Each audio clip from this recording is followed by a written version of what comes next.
Nicaragua Empresaria. Ya regresamos.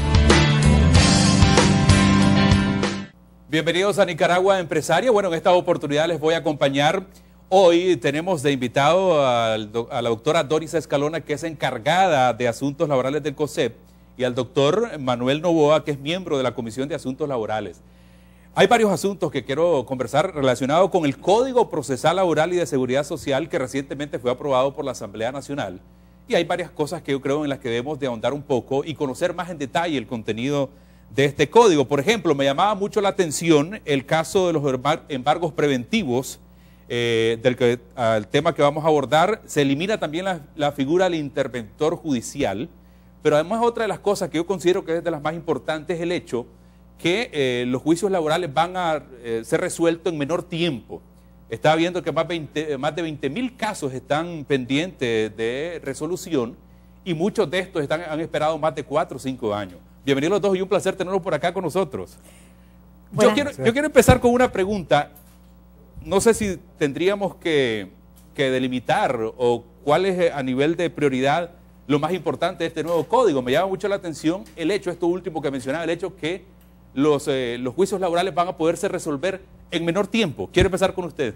Buenas noches, gracias por habernos invitado justo. Pues efectivamente, como tú dijiste, recién este 31 de octubre la Asamblea Nacional aprobó en su totalidad el nuevo Código Procesal Laboral, y este código es muy novedoso, es un código moderno porque introduce la oralidad en los procesos. ¿Qué pasa con esto? Pues como tú dijiste anteriormente, pues tenemos una cantidad de casos pendientes y de rezago en mora judicial, que con la implementación de este código hay un proceso que se le llama vacati legis de 6 meses, ¿verdad? Que desde la aprobación hasta que se vence este periodo, el Poder Judicial tendrá la tarea de que resolver, o por lo menos minimizar esta mora judicial, ¿verdad? Y que los nuevos procesos comiencen con la oralidad, que van a ser más expeditos, más rápidos, y va a poder discutirse una contienda de índole laboral que antes se demoraba 4 o 5 años, y que las costas de esta mora judicial muchas veces recaía, o la mayoría de las veces, en el empleador, ¿verdad? Cuando tenía que pagar salarios caídos y prestaciones desde el tiempo en que se inició el juicio hasta la resolución efectiva, incluyendo los procesos de impugnaciones o apelaciones en su caso. Entonces, ahora vamos a tener juicios expeditos de 3 o 4 meses, ¿verdad? Y que de esta forma se administre efectivamente una buena justicia laboral. Bueno, ¿qué otro beneficio podemos encontrar cuando, voy a insistir un poco en ese aspecto, cuando asuntos laborales van a poder ser resueltos en poco tiempo? ¿Qué le va a permitir al empleador y al empleado, pues? Sí, bueno, buenas noches, gracias por la invitación. Pues siguiendo con la lógica del tema, no solo el principio de oralidad que ya se refería tanto la doctora Escalona como usted, es uno de los principios de que van a acelerar este proceso. La oralidad no solamente por el hecho de que vamos a pasar de todo aquel proceso escrito meramente largo, tedioso, etcétera, a un proceso más rápido. Contestando su pregunta, ¿qué ventaja tiene eso? Esto tiene ventajas tanto para el empleador como para el trabajador. El empleador, porque igual no va a tener la función principal de un empresario, de un pequeño, grande, mediano, es la producción en el ramo donde se encuentre, ¿verdad? Y el trabajador, obviamente, si él considera que tiene derechos de prestaciones sociales de cualquier índole, pues necesita que se le resuelva la situación. Entonces, esto va a ser más expedito. Dentro de los principios, además de la oralidad, está la concentración, la inmediación. Este es un principio importantísimo.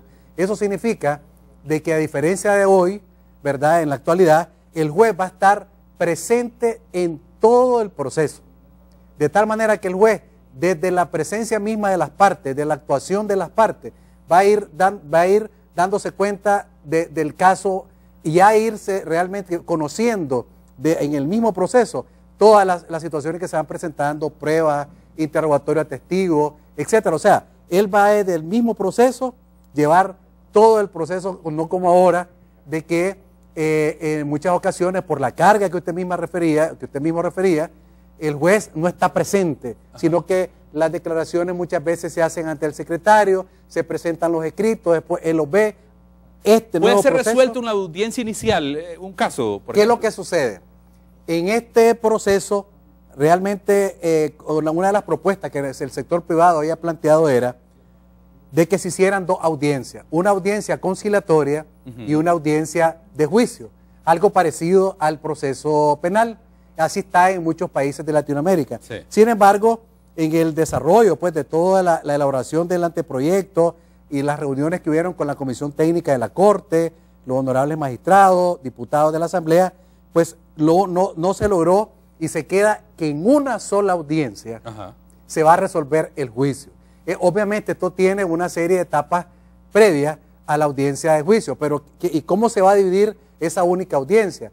Primero, en una audiencia conciliatoria, en la misma audiencia, la primera parte va a ser conciliatoria, donde si las partes logran llegar a un acuerdo. Si no hay acuerdo, o si hay un acuerdo total o parcial, si no hay acuerdo, pues pasamos a la siguiente etapa dentro de la misma audiencia. Y si hay acuerdo parcial, pues pasaría a la audiencia de juicio nada más esa parte en la cual no hay acuerdo y que ya llegaríamos a que tiene que culminar con una sentencia. Eso va a ser en una sola audiencia. Una de las limitaciones debe ser, no sé si hasta el momento está ocurriendo así, que los jueces deben de ser jueces que conocen de temas laborales. ¿Eso también se establece en este código? Claro, claro. Esa es una de las garantías y tutelas para todos porque se establece que tienen que ser jueces especializados en la materia laboral y de seguridad social, que es muy importante, ¿verdad? Ya estos jueces están conociendo en materia de seguridad social también, porque ahora ¿qué pasa? Resuelven los jueces civiles. Y acuérdate, en aquellos municipios, ¿verdad?, donde hay carencias, de que no hay jueces laborales, pues termina conociendo el juez único, ¿verdad?, de esa zona. Entonces es importante porque introduce el tema de la especialidad de los jueces en materia laboral y de seguridad social. Esta es una razón también que va a permitir que sean ágiles los juicios, ¿verdad? Claro que sí. Eso es importante destacarlo. Incluso desde ya la Corte Suprema ya dio a conocer por los medios de que están ya creándose unos juzgados a nivel de departamento. En la actualidad en Managua hay juzgados laborales, León, Matagalpa y otros departamentos, pero ya se están creando, van a crearse en Managua 2 más, va el de Estelí, hay en León, hay en Chinandega, hay en Matagalpa y otro por aquí en Masaya se va a crear otro. Ahora, ¿qué sucede? No basta con solamente crear el juzgado, como bien lo decía usted, los jueces deben de ser especialistas en materia laboral. Aquí queda todo un camino por recorrer. La Corte Suprema, que ya está dando los primeros pasos, incluso a los jueces que están actualmente fungiendo como jueces laborales, ya han recibido capacitación en esta materia, la mayoría provenían de la rama civil, pero que ahora con este proceso que es eminentemente laboral, pues ellos van a tener que separarse un poco, ¿verdad?, de la escuela civilista y enfocarse en la escuela laboral, que tiene sus propios principios y procedimientos. Entonces, esto es muy importante. Nosotros estamos seguros, según en las reuniones que tuvimos con los magistrados, pues va a haber todo un énfasis en la preparación de estos nuevos jueces. Y una cosita que le quería agregar, no basta con que solo los jueces estén preparados, también se requieren condiciones materiales. Esto significa sala donde hay condiciones para las partes, para las personas que van a ir a declarar.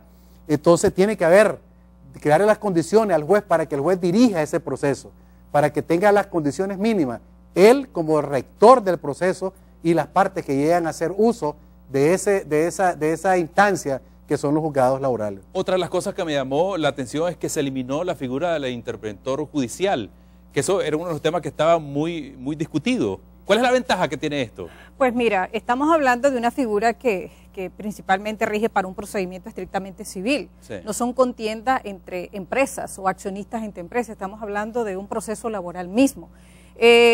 No tiene sentido y causa daños económicos para una empresa intervenirla judicialmente cuando hay un proceso abierto. Es como la retención migratoria, tú no puedes, ¿verdad?, retener a la persona natural que represente esa empresa porque es una persona jurídica. En sí, el representante legal puede delegar en quien lo represente, ya sea una vía de un apoderado especial judicial o un abogado general judicial. Entonces, esto trae consecuencias graves para el sector privado, porque la intervención judicial obstaculiza la libre ejercicio empresarial. Además, eso implica, corrígame si no es así, que una tercera persona, que no es el gerente, asume las riendas de la empresa, ¿verdad? Claro que sí, eso va en contra de la norma constitucional de la libre gestión empresarial. Usted refería, y de eso me gustaría platicar un poco, la retención migratoria en casos de juicios laborales estaba considerándose también esa figura también se eliminó. No sé, queremos... Sí, claro. O sea, en esto yo quiero ser claro, muy tajante en esto, de que de parte de la comisión técnica, de parte de los magistrados y diputados que estuvieron en esto, pues hubo realmente aceptación de todos esos planteamientos del sector privado. Por ejemplo, la retención migratoria. Si el que administra una empresa formal, el gerente general de una empresa, imagínese usted tiene que ir a hacer unas gestiones fuera del extranjero, reuniones, etcétera, y que le establezcan por una demanda laboral por el pago de prestaciones sociales retención migratoria. Cuando se planteó, se les argumentó, hubo una total aceptación de parte de la Comisión Técnica de la Corte Suprema y de los magistrados y de los diputados, y realmente esa figura ya no va. Igual lo referente porque se les demostró pues lo que podía afectar. Lo del interventor es igual. Hay una empresa que está en el giro de su actividad y por una demanda laboral van a nombrar un interventor. Entonces igual se fundamentó, se demostró y hubo totalmente una aceptación de parte de la comisión, y igualmente eso ya no va, que eso es una cuestión muy importante y era de las cosas que más se hacía énfasis en las reuniones que tuvimos con ellos. Bueno, con la aprobación de este código, el Poder Judicial debe hacer algunas transformaciones. ¿Cuál creen ustedes que son? Creo que abordamos un poco eso, pero ¿cuál deben ser esas transformaciones o esos cambios para que la aplicabilidad de la ley sea efectiva, verdad? Bueno, ya la Corte nos ha dicho en varias reuniones y lo ha dicho en público que está trabajando esto, tiene varios proyectos y varios financiamientos internacionales. La especialización de los jueces en materia estrictamente laboral y de seguridad social ya es un hecho, ya se está haciendo. La creación de nuevos juzgados, como dijo el doctor Novoa, también se está haciendo, es una realidad, más aún cuando tenemos un Tribunal Nacional Laboral de Apelación nuevo, ¿verdad?, que ya está instalado desde hace más de un año, cuya su sede está en Managua, y que significa que todos aquellos procesos laborales que se están viendo en los diferentes territorios nacionales tendrán que venir a apelar inclusive y resueltos aquí en Managua.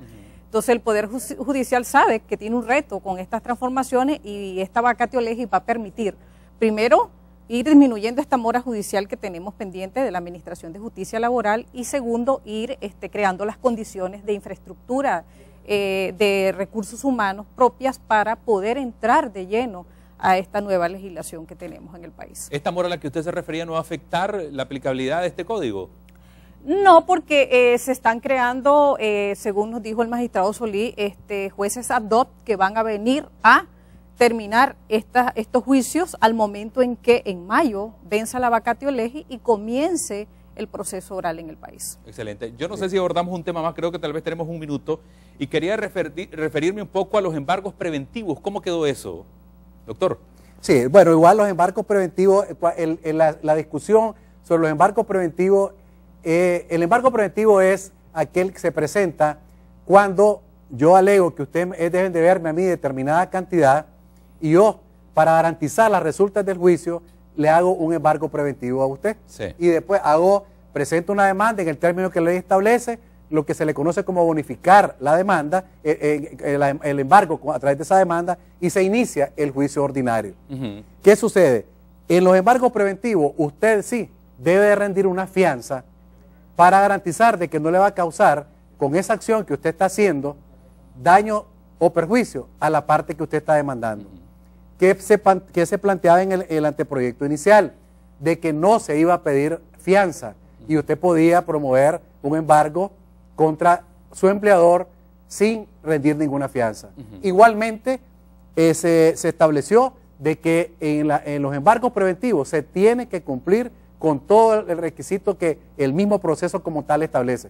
Porque el embargo preventivo no es parte del proceso laboral per se, es una figura que garantiza las resultas del juicio. Entonces se establece ese embargo preventivo. Pero entonces igual se queda de que se tiene que cumplir con la fianza. Si usted quiere hacer un embargo preventivo contra su empleador, tiene que rendir la fianza por posibles daños y perjuicios que pueda causar al final. Si en un dado caso al final la sentencia le da lugar a usted, pues se ejecuta lo embargado. Si es moneda, si es dinero, pues va el dinero. Si son bienes, pues va el proceso de subasta, etcétera, que lo establece ya la ley muy claro. Este código también establece que el demandado tiene hasta 15 días para responder la demanda, y eso tiene un aspecto que me gustaría conversarlo cuando regresemos del corte comercial. Ya regresamos. Nicaragua Empresaria. Ya regresamos.